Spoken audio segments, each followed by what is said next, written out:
আমাদের সেন্ট মার্টিনের দ্বিতীয় দিন। তো আমরা সকালবেলা উঠেছি, এখন আমরা স্থানীয় একটি ভ্যান গাড়ি ঠিক করব। এই ভ্যান গাড়িতে আমরা সেন্ট মার্টিনের কিছু দর্শনীয় স্থান ঘুরে দেখব।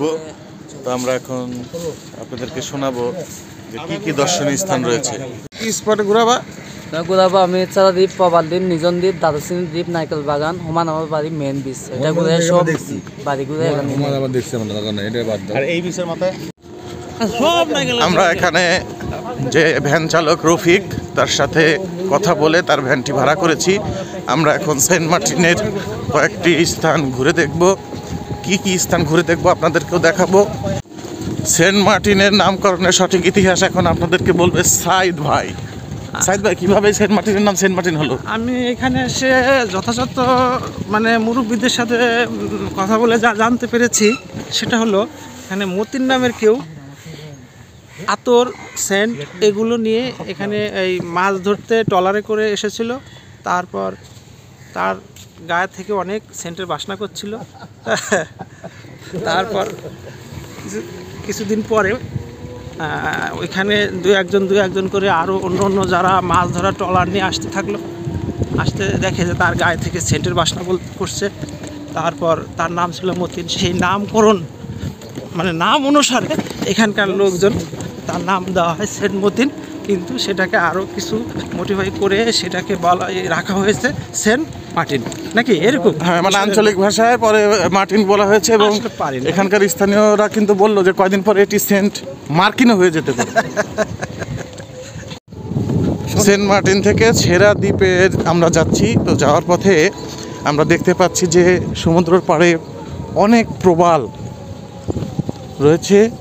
এই মনোমুগ্ধকর সুন্দর প্রাকৃতিক দৃশ্য যেতে যেতে আমাদেরকে করছে মুগ্ধ। এক পাশে সমুদ্র এবং প্রবাল, আর এক পাশে কেয়া ফুলের বন। এত সুন্দর দৃশ্য দেখে ভরে যায় পর্যটকদের মন। আপনারা যখন সেন্ট মার্টিন ছেড়া দ্বীপে আসবেন, তো এখানে সকালের নাস্তাটা করে নিতে পারেন। এখানে এরকম ছোট ছোট দোকান বসেছে অনেকগুলো, প্রায় 20টার মতো দোকান রয়েছে। সেখানে পরাটা পাওয়া যাবে, প্রতিটি পরাটা পড়বে আপনার 20 টাকা, এবং ডাল ভাজি 40 টাকা, ডিমও 40 টাকা। এভাবে সুন্দর পেঁয়াজ মরিচ দিয়ে ডিম ভেজে দেয়। এবং খিচুড়ি কয় টাকা প্লেট বললেন ভাইয়া? 120 টাকা ডিম সহ সবজি খিচুড়ি।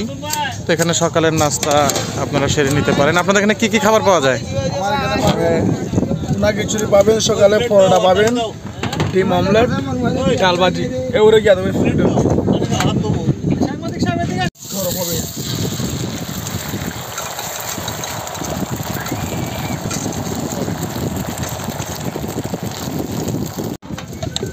একটু ধরে দিয়ে দাও। কম লাগছে, দূর দূরান্ত থেকে খাবার এসে তোমাকে ওই জায়গা দাও।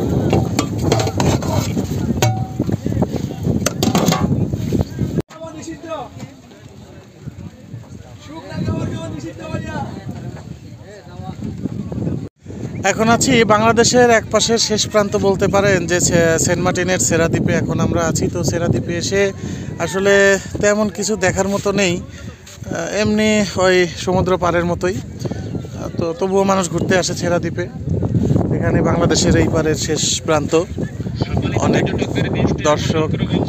দর্শনার্থী এখানে এসেছেন।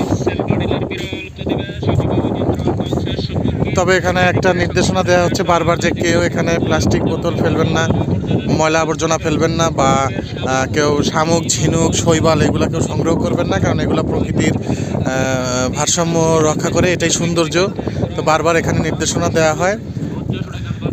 তো দেখি, এবং এখানে যারা ঘুরতে আসছে তাদেরকে আপনাদের দেখানোর চেষ্টা করব, বা তাদের বক্তব্য শোনার আমরা চেষ্টা করব, তাদের অনুভূতিটা কেমন।